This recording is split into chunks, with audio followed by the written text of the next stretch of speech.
How Theseus Slays the Minotaur by Nathaniel Hawthorne. In the old city of Troezene, at the foot of a lofty mountain, there lived a very long time ago a little boy named Theseus. His grandfather, King Pythias, was the sovereign of that country and was reckoned a very wise man, so that Theseus, being brought up in the royal palace, and being naturally a bright lad, could hardly fail of profiting by the old king's instructions. His mother's name was Aethra. As for his father, the boy had never seen him. But from his earliest remembrance, Aethra used to go with little Theseus into a wood and sit down upon a moss-grown rock which was deeply sunken into the earth. Here she often talked with her son about his father, and said he was called Aegis, and that he was a great king and ruled over Attica, and dwelt at Athens, which was as famous a city as any in the world. Theseus was very fond of hearing about King Aegis, and often asked his good mother Aethra why he did not come and live with them at Troezene. "Oh, my dear son," answered Aethra with a sigh, "a monarch has his people to take care of. The men and women over whom he rules are in the place of children to him, and he can seldom spare time to love his own children as other parents do. Your father will never be able to leave his kingdom for the sake of seeing his little boy." "Well, but dear mother," asked the boy, "why cannot I go to this famous city of Athens and tell King Aegis that I am his son?" "That may happen by and by," said Aethra. "Be patient, and we shall see. You are not yet big and strong enough to set out on such an errand." "And how soon shall I be strong enough?" Theseus persisted in inquiring. "You are but a tiny boy as yet," replied his mother. "See if you can lift this rock on which we are sitting." The little fellow had a great opinion of his own strength. So, grasping the rough protuberances of the rock, he tugged and toiled amain, and got himself quite out of breath, without being able to stir the heavy stone. It seemed to be rooted into the ground. No wonder he could not move it, for it would have taken all the force of a very strong man to lift it out of its earthy bed.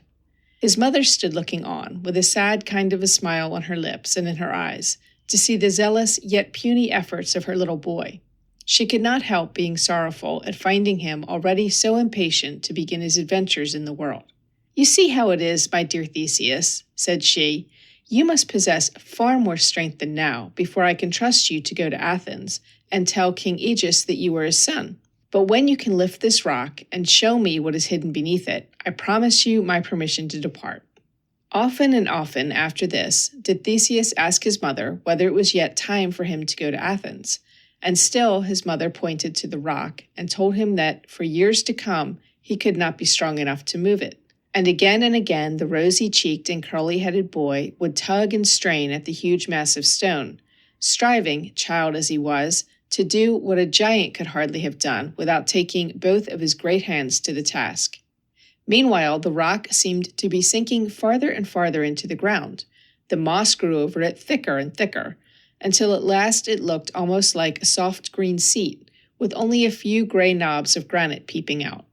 The overhanging trees also shed their brown leaves upon it as often as the autumn came, and at its base grew ferns and wildflowers, some of which crept quite over its surface. To all appearance, the rock was as firmly fastened as any other portion of the earth's substance. But, difficult as the matter looked, Theseus was now growing up to be such a vigorous youth that in his own opinion the time would quickly come when he might hope to get the upper hand of this ponderous lump of stone. "Mother, I do believe it has started," cried he, after one of his attempts. "The earth around it is certainly a little cracked." "No, no, child," his mother hastily answered. "It is not possible you can have moved it, such a boy as you still are." Nor would she be convinced, although Theseus showed her the place where he fancied that the stem of a flower had been partly uprooted by the movement of the rock. But Aethra sighed and looked disquieted, for no doubt she began to be conscious that her son was no longer a child, and that in a little while hence she must send him forth among the perils and troubles of the world.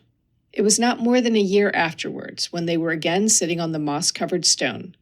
Aethra had once more told him the oft-repeated story of his father, and how gladly he would receive Theseus at his stately palace, and how he would present him to his courtiers and the people, and tell them that here was the heir of his dominions. The eyes of Theseus glowed with enthusiasm, and he would hardly sit still to hear his mother speak. "Dear Mother Aethra," he exclaimed, "I never felt half so strong as now. I am no longer a child, nor a boy, nor a mere youth. I feel myself a man. It is now time to make one earnest trial to remove the stone." "Oh, my dear Theseus," replied his mother, "not yet, not yet." "Yes, mother," said he resolutely, "the time is come."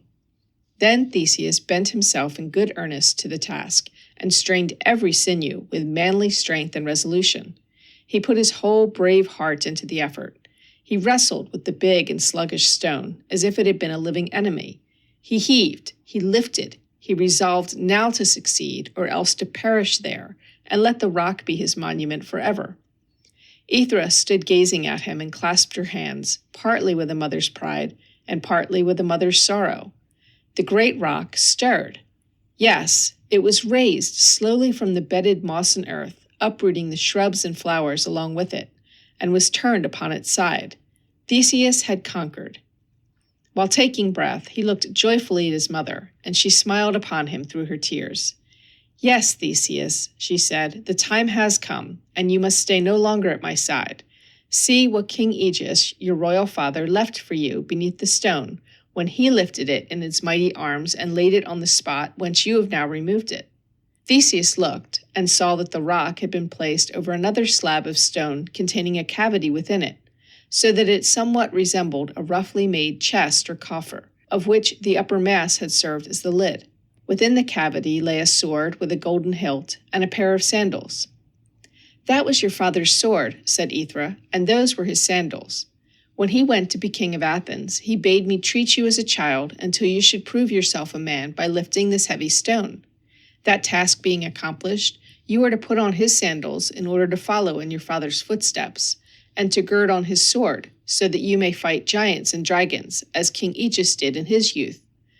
"I will set out for Athens this very day," cried Theseus. But his mother persuaded him to stay a day or two longer, while she got ready some necessary articles for his journey. When his grandfather, the wise King Pythias, heard that Theseus intended to present himself at his father's palace, he earnestly advised him to get on board of a vessel and go by sea, because he might thus arrive within 15 miles of Athens without either fatigue or danger. "The roads are very bad by land," quoth the venerable king, "and they are terribly infested with robbers and monsters. A mere lad like Theseus is not fit to be trusted on such a perilous journey all by himself. No, no, let him go by sea."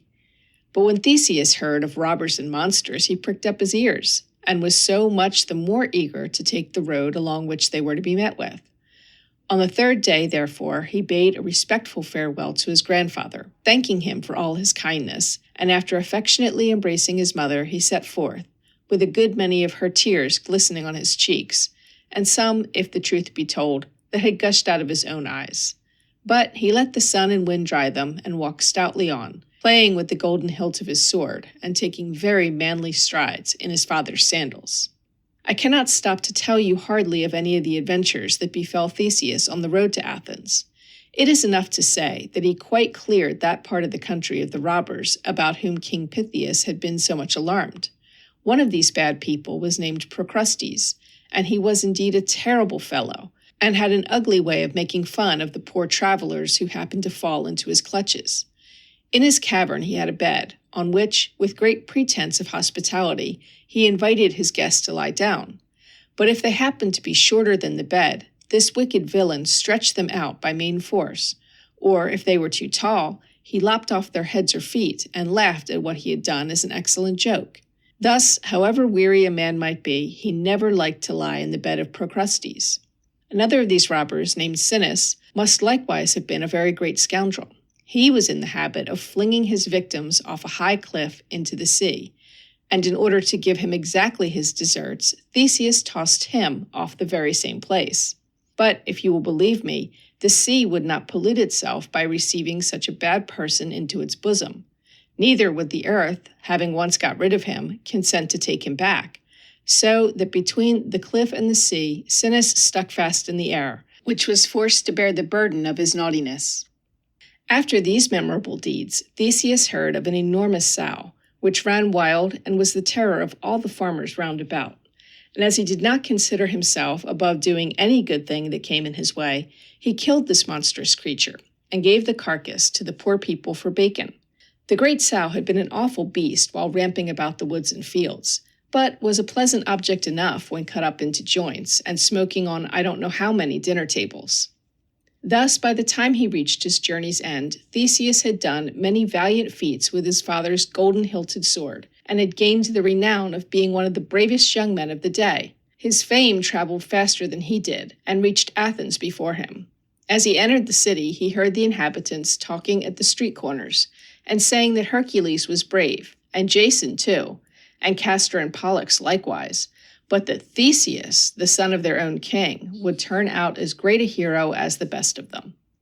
Theseus took longer strides on hearing this, and fancied himself sure of magnificent reception at his father's court, since he came thither with Fame to blow her trumpet before him, and cried to King Aegeus, "Behold your son."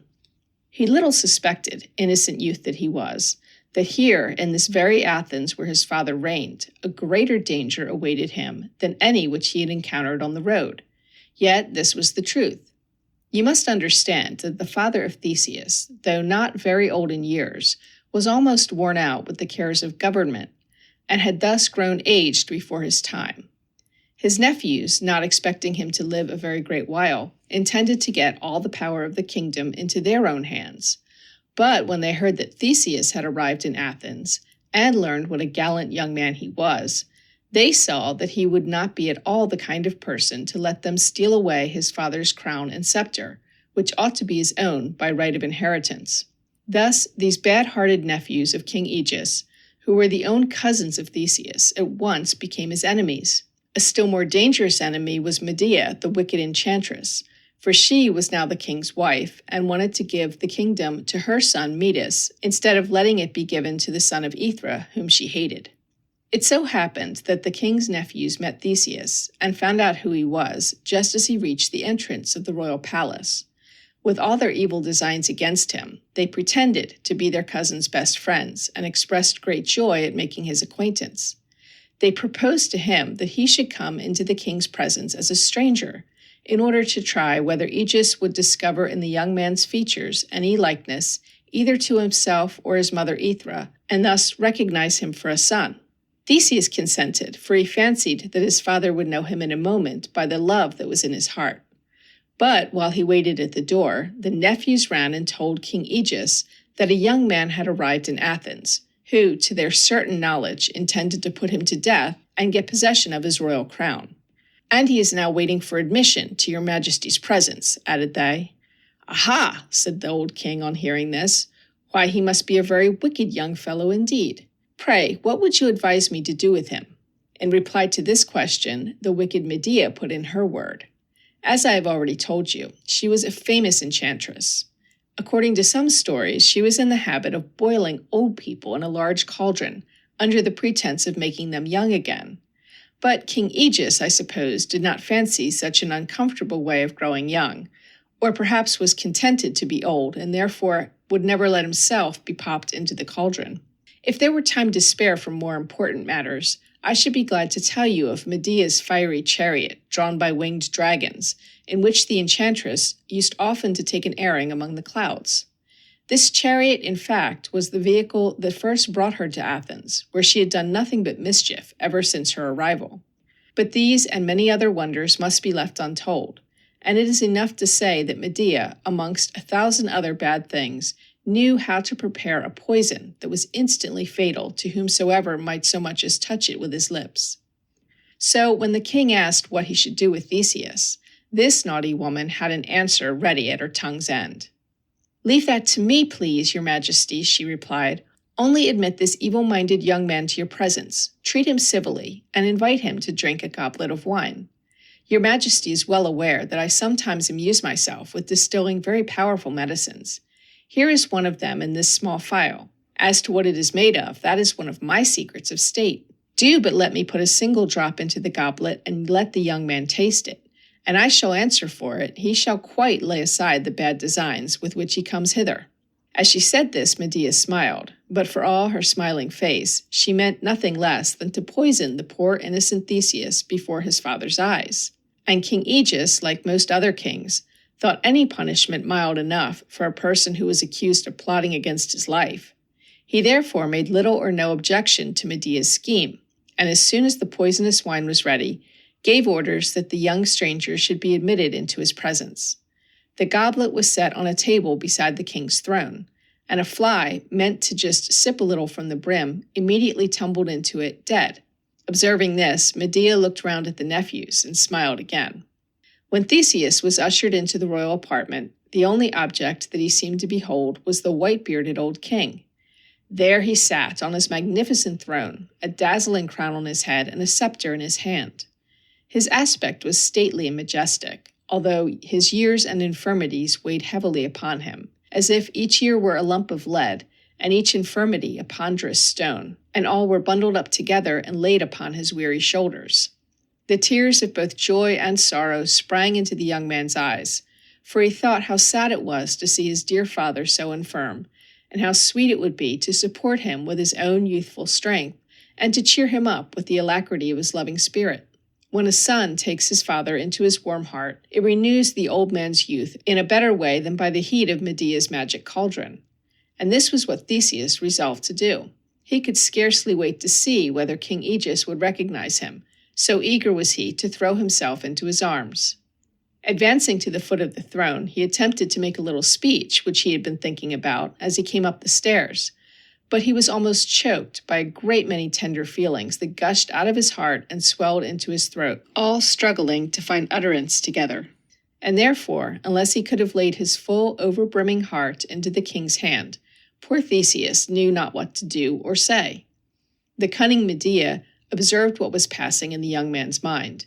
She was more wicked at that moment than ever she had been before, for, and it makes me tremble to tell you of it, she did her worst to turn all this unspeakable love with which Theseus was agitated to his own ruin and destruction.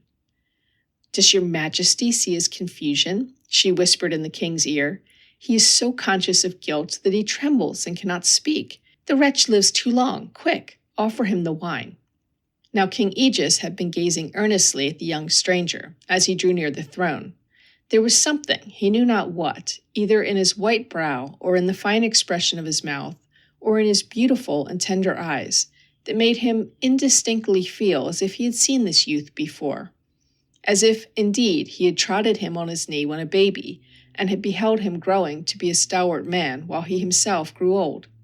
But Medea guessed how the king felt, and would not suffer him to yield to these natural sensibilities, although they were the voice of his deepest heart, telling him as plainly as it could speak that here was our dear son and Aethra's son, coming to claim him for a father. The enchantress again whispered in the king's ear, and compelled him by her witchcraft to see everything under a false aspect. He made up his mind, therefore, to let Theseus drink off the poisoned wine. "Young man," said he, "you are welcome. I am proud to show hospitality to so heroic a youth. Do me the favor to drink the contents of this goblet. It is brimming over, as you see, with delicious wine, such as I bestow only on those who are worthy of it. None is more worthy to quaff it than yourself." So saying, King Aegis took the golden goblet from the table and was about to offer it to Theseus. But partly through his infirmities, and partly because it seemed so sad a thing to take away this young man's life, however wicked he might be, and partly, no doubt, because his heart was wiser than his head, and quaked within him at the thought of what he was going to do. For all these reasons, the king's hand trembled so much that a great deal of the wine slopped over. In order to strengthen his purpose, and fearing lest the whole of the precious poison should be wasted, one of his nephews now whispered to him, "Has your majesty any doubt of this stranger's guilt? There is the very sword with which he meant to slay you. How sharp and bright and terrible it is! Quick, let him taste the wine, or perhaps he may do the deed even yet." At these words, Aegis drove every thought and feeling out of his breast, except the one idea how justly the young man deserved to be put to death. He sat erect on his throne, and held out the goblet of wine with a steady hand, and bent on Theseus a frown of kingly severity. For after all, he had too noble a spirit to murder even a treacherous enemy with a deceitful smile upon his face. "Drink," said he, in the stern tone with which he was wont to condemn a criminal to be beheaded. "You have well deserved of me such wine as this." Theseus held out his hand to take the wine. But before he touched it, King Aegis trembled again. His eyes had fallen on the gold-hilted sword that hung at the young man's side. He drew back the goblet. "That sword," he exclaimed. "How came you by it?" "It was my father's sword," replied Theseus with a tremulous voice. "These were his sandals. My dear mother, her name is Aethra, told me his story while I was yet a little child. But it is only a month since I grew strong enough to lift the heavy stone and take the sword and sandals from beneath it and come to Athens to seek my father." My son, cried King Aegeus, flinging away the fatal goblet and tottering down from the throne to fall into the arms of Theseus. "Yes, these are Aethra's eyes. It is my son." I had quite forgotten what became of the king's nephews, but when wicked Medea saw this new turn of affairs, she hurried out of the room and, going to her private chamber, lost no time in setting her enchantments at work. In a few moments she heard a great noise of hissing snakes outside the chamber window, and behold, there was her fiery chariot and 4 huge winged serpents wiggling and twisting in the air, flourishing their tails higher than the top of the palace, and all ready to set off on an aerial journey. Medea stayed only long enough to take her son with her, and to steal the crown jewels, together with the king's best robes, and whatever other valuable things she could lay her hands on, and getting into the chariot, she whipped up the snakes and ascended high over the city. The king, hearing the hiss of the serpents, scrambled as fast as he could to the window, and bawled out to the abominable enchantress never to come back. The whole people of Athens, too, who had run out of doors to see this wonderful spectacle, set up a shout of joy at the prospect of getting rid of her. Medea, almost bursting with rage, uttered precisely such a hiss as one of her own snakes, only 10 times more venomous and spiteful, and glaring fiercely out of the blaze of the chariot, she shook her hands over the multitude below, as if she were scattering 1,000,000 of curses among them. In so doing, however, she unintentionally let fall about 500 diamonds of the first water, together with 1,000 great pearls and 2,000 emeralds, rubies, sapphires, opals, and topazes, to which she had helped herself out of the king's strongbox. All these came pelting down like a shower of many-colored hailstones upon the heads of grown people and children, who forthwith gathered them up and carried them back to the palace. But King Aegeus told them that they were welcome to the whole, and to twice as many more if he had them, for the sake of his delight at finding his son and losing the wicked Medea. And indeed, if you had seen how hateful was her last look as the flaming chariot flew upward, you would not have wondered that both king and people should think her departure a good riddance. And now Prince Theseus was taken into great favor by his royal father. The old king was never weary of having him sit beside him on his throne, which was quite wide enough for 2, and of hearing him tell about his dear mother and his childhood, and his many boyish efforts to lift the ponderous stone.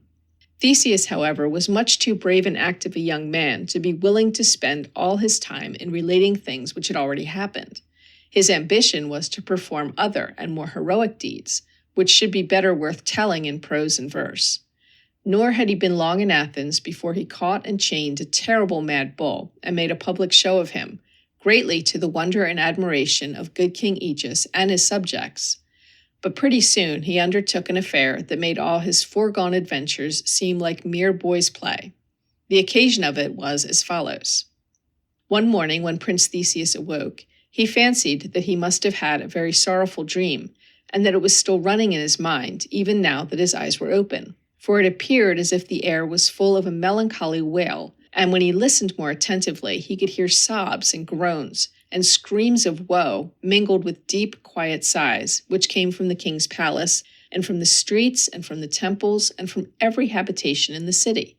And all these mournful noises, issuing out of thousands of separate hearts, united themselves into the one great sound of affliction, which had startled Theseus from slumber. He put on his clothes as quickly as he could, not forgetting his sandals and gold-hilted sword, and hastening to the king, inquired what it all meant. "Alas, my son," quoth King Aegeus, heaving a long sigh, "here is a very lamentable matter in hand. This is the woefulest anniversary in the whole year. It is the day when we annually draw lots to see which of the youths and maidens of Athens shall go to be devoured by the horrible Minotaur." "The Minotaur!" exclaimed Prince Theseus, and like a brave young prince as he was, he put his hand to the hilt of his sword. "What kind of a monster may that be? Is it not possible, at the risk of one's life, to slay him?" But King Aegeus shook his venerable head, and to convince Theseus that it was quite a hopeless case, he gave him an explanation of the whole affair. It seems that on the island of Crete there lived a certain dreadful monster called a Minotaur, which was shaped partly like a man and partly like a bull, and was altogether such a hideous sort of a creature that it is really disagreeable to think of him. If he were suffered to exist at all, it would have been on some desert island, or in the duskiness of some deep cavern, where nobody would ever be tormented by his abominable aspect. But King Minos, who reigned over Crete, laid out a vast deal of money in building a habitation for the Minotaur, and took great care of his health and comfort, merely for mischief's sake. A few years before this time, there had been a war between the city of Athens and the island of Crete, in which the Athenians were beaten and compelled to beg for peace. No peace could they obtain, however, except on condition that they should send 7 young men and 7 maidens every year to be devoured by the pet monster of the cruel King Minos. For 3 years past, this grievous calamity had been borne, and the sobs and groans and shrieks with which the city was now filled were caused by the people's woe, because the fatal day had come again, when the 14 victims were to be chosen by lot, and the old people feared lest their sons or daughters might be taken, and the youths and damsels dreaded lest they themselves might be destined to glut the ravenous maw of that detestable man-brute. But when Theseus heard the story, he straightened himself up, so that he seemed taller than ever before, and as for his face, it was indignant, despiteful, bold, tender, and compassionate, all in one look. "Let the people of Athens this year draw lots for only 6 young men instead of 7, said he. "I will myself be the 7th, and let the Minotaur devour me if he can." "Oh, my dear son," cried King Aegeus, "why should you expose yourself to this horrible fate? You are a royal prince, and have a right to hold yourself above the destinies of common men." "It is because I am a prince, your son, and the rightful heir of your kingdom, that I freely take upon me the calamity of your subjects," answered Theseus. "And you, my father, being king over this people, and answerable to heaven for their welfare, are bound to sacrifice what is dearest to you, rather than that the son or daughter of the poorest citizen should come to any harm." The old king shed tears and besought Theseus not to leave him desolate in his old age, more especially as he had but just begun to know the happiness of possessing a good and valiant son. Theseus, however, felt that he was in the right, and therefore would not give up his resolution. But he assured his father that he did not intend to be eaten up unresistingly like a sheep, and that if the Minotaur devoured him, it should not be without a battle for his dinner. And finally, since he could not help it, King Aegeus consented to let him go. So a vessel was got ready and rigged with black sails, and Theseus, with 6 other young men and 7 tender and beautiful damsels, came down to the harbor to embark. A sorrowful multitude accompanied them to the shore. There was the old king, too, leaning on his son's arm, and looking as if his single heart held all the grief of Athens. Just as Prince Theseus was going on board, his father bethought himself of one last word to say. "My beloved son," said he, grasping the prince's hand, "you observe that the sails of this vessel are black, as indeed they ought to be, since it goes upon a voyage of sorrow and despair. Now, being weighed down with infirmities, I know not whether I can survive till the vessel shall return. But as long as I do live, I shall creep daily to the top of yonder cliff, to watch if there be a sail upon the sea. And dearest Theseus, if by some happy chance you should escape the jaws of the Minotaur, then tear down those dismal sails and hoist others that shall be as bright as the sunshine. Beholding them on the horizon, myself and all the people will know that you are coming back victorious, and will welcome you with such a festal uproar as Athens never heard before." Theseus promised that he would do so. Then, going on board, the mariners trimmed the vessel's black sails to the wind, which blew faintly off the shore, being pretty much made up of the sighs that everybody kept pouring forth on this melancholy occasion. But by and by, when they had got fairly out to sea, there came a stiff breeze from the northwest, and drove them along as merrily over the white-capped waves as if they had been going on the most delightful errand imaginable. And although it was a sad business enough, I rather question whether 14 young people, without any old persons to keep them in order, could continue to spend the whole time of the voyage in being miserable.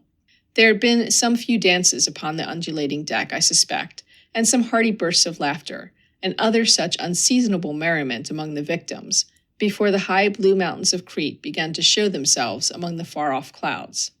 That sight, to be sure, made them all very grave again. Theseus stood among the sailors, gazing eagerly towards the land, although as yet it seemed hardly more substantial than the clouds, amidst which the mountains were looming up. Once or twice he fancied that he saw a glare of some bright object, a long way off, flinging a gleam across the waves. "Did you see that flash of light?" he inquired of the master of the vessel.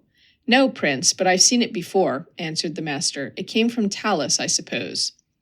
As the breeze came fresher just then, the master was busy with trimming his sails and had no more time to answer questions. But while the vessel flew faster and faster towards Crete, Theseus was astonished to behold a human figure, gigantic in size, which appeared to be striding with a measured movement along the margin of the island. It stepped from cliff to cliff, and sometimes from one headland to another, while the sea foamed and thundered on the shore beneath, and dashed its jets of spray over the giant's feet. What was still more remarkable, whenever the sun shone on this huge figure, it flickered and glimmered. Its vast countenance, too, had a metallic luster, and threw great flashes of splendor through the air. The folds of its garments, moreover, instead of waving in the wind, fell heavily over its limbs, as if woven of some kind of metal. The nigher the vessel came, the more Theseus wondered what this immense giant could be, and whether it actually had life or no. For though it walked, and made other lifelike motions, there yet was a kind of jerk in its gait, which, together with its brazen aspect, caused the young man to suspect that it was no true giant, but only a wonderful piece of machinery. The figure looked all the more terrible because it carried an enormous brass club on its shoulder. "What is this wonder?" Theseus asked of the master of the vessel, who was now at leisure to answer him. "It is Talus, the man of brass," said the master. "And is he a live giant or a brazen image?" asked Theseus. "That, truly," replied the master, "is the point which has always perplexed me. Some say, indeed, that this Talus was hammered out for King Minos by Vulcan himself, the skillfulest of all workers in metal.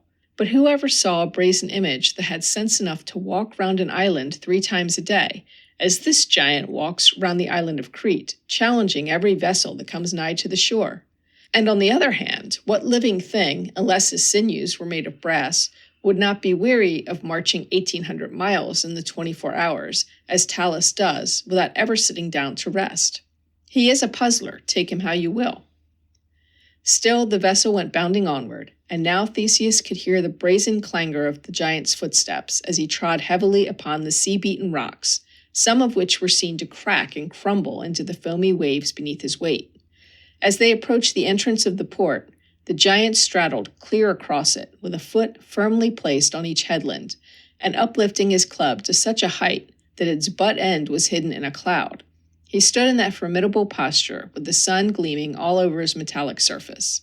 There seemed nothing else to be expected but that the next moment he would fetch his great club down, slam-bang, and smash the vessel into 1,000 pieces, without heeding how many innocent people he might destroy. For there is seldom any mercy in a giant, you know, and quite as little in a piece of brass clockwork. But just when Theseus and his companions thought the blow was coming, the brazen lips unclosed themselves, and the figure spoke. "Whence come you, strangers?" And when the ringing voice ceased, there was just such a reverberation as you might have heard within a great church bell, for a moment or two after the stroke of the hammer. "From Athens," shouted the master in reply. "On what errand?" thundered the man of brass, as he whirled his club aloft more threateningly than ever, as if he were about to smite them with a thunderstroke right amidships, because Athens, so little while ago, had been at war with Crete. "We bring the 7 youths and the 7 maidens," answered the master, "to be devoured by the Minotaur." "Pass," cried the brazen giant. That one loud word rolled all about the sky, while again there was a booming reverberation within the figure's breast. The vessel glided between the headlands of the port, and the giant resumed his march. In a few moments this wondrous sentinel was far away, flashing in the distant sunshine, and revolving with immense strides around the island of Crete, as it was his never-ceasing task to do. No sooner had they entered the harbor than a party of the guards of King Minos came down to the waterside and took charge of the 14 young men and damsels. Surrounded by these armed warriors, Prince Theseus and his companions were led to the king's palace, and ushered into his presence. Now Minos was a stern and pitiless king. If the figure that guarded Crete was made of brass, then the monarch who ruled over it might be thought to have a still harder metal in his breast, and might have been called a man of iron. He bent his shaggy brows upon the poor Athenian victims. Any other mortal, beholding their fresh and tender beauty and their innocent looks, would have felt himself sitting on thorns until he had made every soul of them happy, by bidding them go free as the summer wind. But this immitigable Minos cared only to examine whether they were plump enough to satisfy the Minotaur's appetite. For my part, I wish he himself had been the only victim, and the monster would have found him a pretty tough one. One after another, King Minos called these pale, frightened youths and sobbing maidens to his footstool, gave them each a poke in the ribs with his scepter to try whether they were in good flesh or no, and dismissed them with a nod to his guards. But when his eyes rested on Theseus, the king looked at him more attentively, because his face was calm and brave. "Young man," asked he with his stern voice, "are you not appalled at the certainty of being devoured by this terrible Minotaur?" "I have offered my life in a good cause," answered Theseus, "and therefore I give it freely and gladly. But thou, King Minos, art thou not thyself appalled, who year after year hast perpetrated this dreadful wrong, by giving 7 innocent youths and as many maidens to be devoured by a monster? Dost thou not tremble, wicked king, to turn thine eyes inward on thine own heart? Sitting there on thy golden throne and in thy robes of majesty, I tell thee to thy face, King Minos, thou art a more hideous monster than the Minotaur himself." "Aha! Do you think me so?" asked the king, laughing in his cruel way. "Tomorrow at breakfast time you shall have an opportunity of judging which is the greater monster, the Minotaur or the king. Take them away, guards, and let this free-spoken youth be the Minotaur's first morsel." Near the king's throne, though I had no time to tell you so before, stood his daughter Ariadne. She was a beautiful and tender-hearted maiden, and looked at these poor doomed captives with very different feelings from those of the iron-breasted King Minos. She really wept indeed at the idea of how much human happiness would be needlessly thrown away by giving so many young people, in the first bloom and rose blossom of their lives, to be eaten up by a creature who no doubt would have preferred a fat ox, or even a large pig, to the plumpest of them. And when she beheld the brave, spirited figure of Prince Theseus bearing himself so calmly in his terrible peril, she grew 100 times more pitiful than before. As the guards were taking him away, she flung herself at the king's feet, and besought him to set all the captives free, and especially this one young man. "Peace, foolish girl," answered King Minos. "What hast thou to do with an affair like this? It is a matter of state policy, and therefore quite beyond thy weak comprehension. Go water thy flowers, and think no more of these Athenian caitiffs, whom the Minotaur shall as certainly eat up for breakfast as I will eat a partridge for my supper." So saying, the king looked cruel enough to devour Theseus and all the rest of the captives himself, had there been no Minotaur to save him the trouble. As he would not hear another word in their favor, the prisoners were now led away and clapped into a dungeon, where the jailer advised to go to sleep as soon as possible, because the Minotaur was in the habit of calling for breakfast early.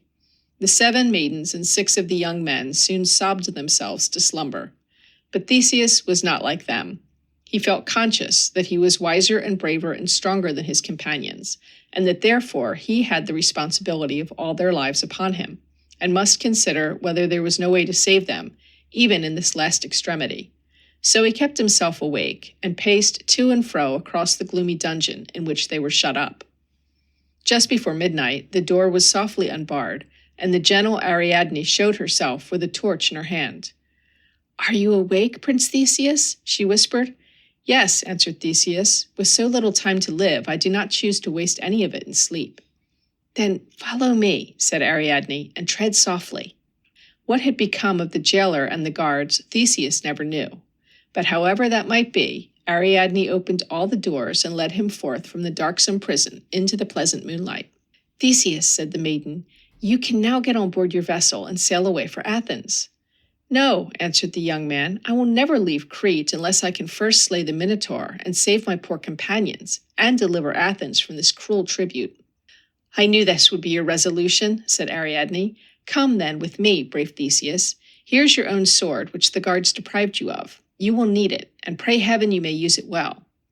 Then she led Theseus along by the hand until they came to a dark, shadowy grove, where the moonlight wasted itself on the tops of the trees, without shedding hardly so much as a glimmering beam upon their pathway. After going a good way through this obscurity, they reached a high marble wall, which was overgrown with creeping plants, that made it shaggy with their verdure. This wall seemed to have no door, nor any windows, but rose up lofty and massive and mysterious, and was neither to be clambered over, nor, so far as Theseus could perceive, to be passed through. Nevertheless, Ariadne did but press one of her soft little fingers against a particular block of marble, and although it looked as solid as any other part of the wall, it yielded to her touch, disclosing an entrance just wide enough to admit them. They crept through, and the marble stone swung back into its place. "We are now," said Ariadne, "in the famous labyrinth which Daedalus built before he made himself a pair of wings and flew away from our island like a bird. That Daedalus was a very cunning workman, but of all his artful contrivances, this labyrinth is the most wondrous. Were we to take but a few steps from the doorway, we might wander about all our lifetime and never find it again. Yet in the very center of this labyrinth is the Minotaur, and Theseus, you must go thither to seek him." "But how shall I ever find him," asked Theseus, "if the labyrinth so bewilders me as you say it will?" Just as he spoke, they heard a rough and very disagreeable roar, which greatly resembled the lowing of a fierce bull, but yet had some sort of sound like the human voice. Theseus even fancied a rude articulation in it, as if the creature that uttered it were trying to shape his hoarse breath into words. It was at some distance, however, and he really could not tell whether it sounded most like a bull's roar or a man's harsh voice. "That is the Minotaur's noise," whispered Ariadne, closely grasping the hand of Theseus, and pressing one of her own hands to her heart, which was all in a tremble. "You must follow that sound through the windings of the labyrinth, and by you will find him. Stay, take the end of the silken string, I will hold the other end, and then if you win the victory, it will lead you again to this spot. Farewell, brave Theseus." So the young man took the end of the silken string in his left hand, and his gold-hilted sword, ready drawn from its scabbard, in the other, and trod boldly into the inscrutable labyrinth. How this labyrinth was built is more than I can tell you, but so cunningly contrived a maze was never seen in the world, before nor since. There can be nothing else so intricate, unless it were the brain of a man like Daedalus who planned it, or the heart of any ordinary man, which last, to be sure, is 10 times as great a mystery as the labyrinth of Crete. Theseus had not taken 5 steps before he lost sight of Ariadne, and in 5 more his head was growing dizzy. But still he went on, now creeping through a low arch, now ascending a flight of steps, now in one crooked passage, and now in another, with here a door opening before him, and there one hanging behind, until it really seemed as if the walls spun round and whirled him round along with them. And all the while, through these hollow avenues, now nearer, now farther off again, resounded the cry of the Minotaur, and the sound was so fierce, so cruel, so ugly, so like a bull's roar, and withal so like a human voice, and yet like neither of them, that the brave heart of Theseus grew sterner and angrier at every step, for he felt it an insult to the moon and sky, and to our affectionate and simple Mother Earth, that such a monster should have the audacity to exist. As he passed onward, the clouds gathered over the moon, and the labyrinth grew so dusky that Theseus could no longer discern the bewilderment through which he was passing. He would have felt quite lost and utterly hopeless of ever again walking in a straight path, if every little while he had not been conscious of a gentle twitch at the silken cord. Then he knew that the tender-hearted Ariadne was still holding the other end, and was fearing for him and hoping for him, and giving him just as much of her sympathy as if she were close by his side. Oh, indeed, I can assure you, there was a great deal of human sympathy running along that slender thread of silk.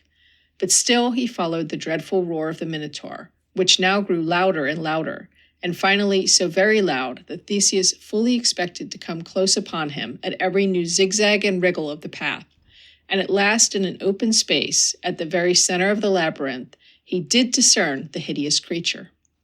Sure enough, what an ugly monster it was. Only his horned head belonged to a bull, and yet, somehow or other, he looked like a bull all over, preposterously waddling on his hind legs, or if you happened to view him in another way, He seemed wholly a man, and all the more monstrous for being so. And there he was, the wretched thing, with no society, no companion, no kind of a mate, living only to do mischief, and incapable of knowing what affection means. Theseus hated him, and shuddered at him, and yet could not but be sensible of some sort of pity, and all the more, the uglier and more detestable the creature was.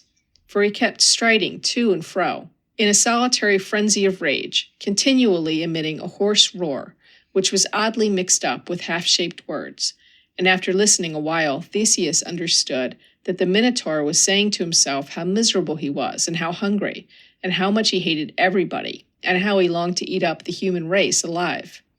Ah, that bull-headed villain! And oh, my good little people, you will perhaps see one of these days, as I do now, that every human being who suffers anything evil to get into his nature, or to remain there, is a kind of Minotaur, an enemy of his fellow creatures, and separated from all good companionship, as this poor monster was. Was Theseus afraid? By no means, my dear auditors. What, a hero like Theseus afraid? Not had the Minotaur had 20 bullheads instead of one. Bold as he was, however, I rather fancy that it strengthened his valiant heart, just at this crisis, to feel a tremulous twitch at the silken cord, which he was still holding in his left hand. It was as if Ariadne were giving him all her might and courage, and much as he already had, and as little as she had to give, it made his own seem twice as much. And to confess the honest truth, he needed the whole, for now the Minotaur, turning suddenly about, caught sight of Theseus and instantly lowered his horribly sharp horns, exactly as a mad bull does when he means to rush against an enemy. At the same time, he belched forth a tremendous roar, in which there was something like the words of human language, but all disjointed and shaken to pieces by passing through the gullet of the miserably enraged brute. Theseus could only guess what the creature intended to say, and that rather by his gestures than his words, for the Minotaur's horns were sharper than his wits, and of a great deal more service to him than his tongue. But probably this was the sense of what he uttered. "Oh, wretch of a human being, I'll stick my horns through you, and toss you 50 feet high, and eat you up the moment you come down." "Come on, then, and try it," was all that Theseus deigned to reply, for he was far too magnanimous to assault his enemy with insolent language. Without more words on either side, there ensued the most awful fight between Theseus and the Minotaur that ever happened beneath the sun or moon. I really know not how it might have turned out, if the monster, in his first headlong rush against Theseus, had not missed him by a hair's breadth, and broken one of his horns short off against the stone wall. On this mishap, he bellowed so intolerably that a part of the labyrinth tumbled down, and all the inhabitants of Crete mistook the noise for an uncommonly heavy thunderstorm. Smarting with the pain, he galloped around the open space in so ridiculous a way that Theseus laughed at it long afterwards, though not precisely at the moment. After this, the two antagonists stood valiantly up to one another and fought sword to horn for a long while. At last, the Minotaur made a run at Theseus, grazed his left side with his horn, and flung him down, and thinking that he had stabbed him to the heart, he cut a great caper in the air, opened his bull mouth from ear to ear, and prepared to snap his head off. But Theseus by this time had leaped up and caught the monster off guard.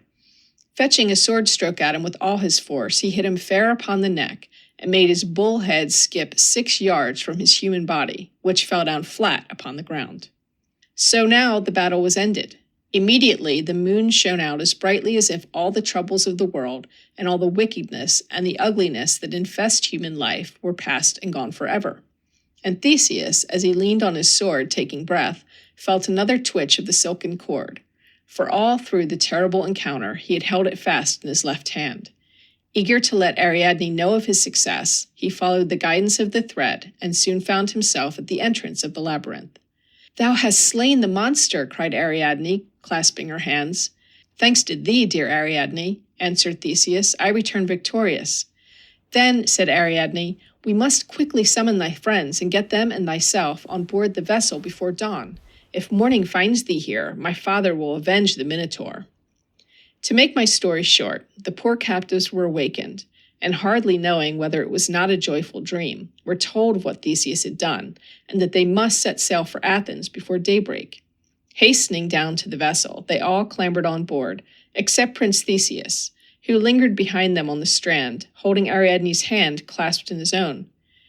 "Dear maiden," he said, "thou wilt surely go with us. Thou art too gentle and sweet a child for such an iron-hearted father as King Minos. He cares no more for thee than a granite rock cares for the little flower that grows in one of its crevices. But my father, King Aegeus, and my dear mother Aethra, and all the fathers and mothers in Athens, and all the sons and daughters too, will love and honor thee as their benefactress. Come with us then, for King Minos will be very angry when he knows what thou hast done." Now some low-minded people, who pretend to tell the story of Theseus and Ariadne, have the face to say that this royal and honorable maiden did really flee away under cover of the night with the young stranger whose life she had preserved. They say, too, that Prince Theseus, who could have died sooner than wrong the meanest creature in the world, ungratefully deserted Ariadne on a solitary island where the vessel touched on its voyage to Athens. But had the noble Theseus heard these falsehoods, he would have served their slanderous authors as he served the Minotaur. Here is what Ariadne answered when the brave Prince of Athens besought her to accompany him. "No, Theseus," the maiden said, pressing his hand, and then drawing back a step or two, "I cannot go with you. My father is old and has nobody but myself to love him. Hard as you think his heart is, it would break to lose me. At first, King Minos will be angry, but he will soon forgive his only child, and by he will rejoice, I know, that no more youths and maidens must come from Athens to be devoured by the Minotaur. I've saved you, Theseus, as much for my father's sake as for your own. Farewell, heaven bless you." All this was so true and so maiden-like, and was spoken with so sweet a dignity, that Theseus would have blushed to urge her any longer. Nothing remained for him, therefore, but to bid Ariadne an affectionate farewell, and to go on board the vessel and set sail. In a few moments the white foam was boiling up before their prow, as Prince Theseus and his companions sailed out of the harbor with a whistling breeze behind them.